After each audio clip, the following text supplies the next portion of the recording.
मृत्यु कमजोरों के लिए है। यह कहने वाला अमर राजा विक्रमादित्य आज खुद अपने अतीत से हारा। मयूरध्वज नगरी का राजा विक्रमादित्य अपनी अद्वितीय सुंदरता और यौवन के लिए विख्यात था।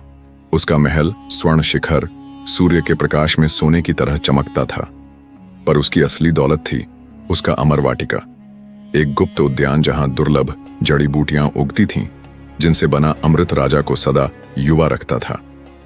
50 वर्ष का होने पर भी वह 20 साल का दिखता, पर इस अमृता ने उसमें अथाह अहंकार भर दिया था। वह मानता था कि उसकी सुंदरता और शक्ति ही सृष्टि का सार है, मृत्यु कमजोरों के लिए है। वह अक्सर घोषणा करता। एक दिन महल से अनमोल चीजें गायब होने लगीं, न तो सोने के आभूषण न ही रत्न। गायब थे राजा के चित्र, उसके बचपन से लेकर अब तक के सारे राजसी चित्र जो दीर्घा में सजे थे, रातों रात गायब हो गए। साथ ही गायब हुआ नीलकमल, वह दुर्लभ फूल जो केवल अमर वाटिका में खिलता था और राजा के अमृत का प्रमुख घटक था। राजा क्रोध से तमतमाया, इस चोर को ढूंढो, वह न केवल मेरी संपत्ति बल्कि मेरे अतीत को चुरा रहा है। उसने प्रधान सेनापति वज्र को आदेश दिया। वज्र ने पूरे नगर की तलाशी ली, पर चोर का नामो निशान न मिला। चोर केवल एक निशान छोड़ता, एक सूखा हुआ नीलकमल का पंखुड़ी। तभी दरबार में एक युवती प्रस्तुत हुई, छाया। उसके वस्त्र साधारण, चेहरे पर गहन बुद्धिमत्ता, पर नजरों में एक अजीब सी उदासी थी। महाराज, उसने विनम्रता पूर्वक कहा, मैं वह चोर पकड़ सकती हूं जिसे आपका वज्र नहीं ढूंढ पाया। राजा ने उसकी ओर तिरस्कार से देखा।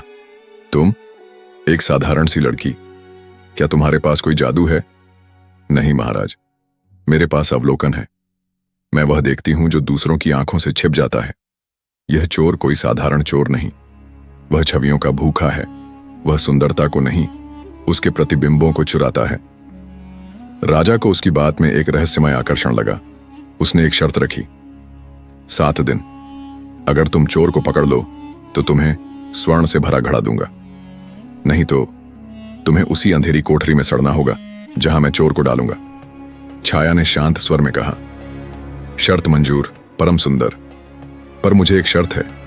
मुझे महल के हर कोने में जाने की आजादी चाहिए, यहां तक कि आपके अमर वाटिकान में भी। राजा सन्न रह गया। वाटिका का रहस्य केवल उसे और उसके वफादार माली को पता था।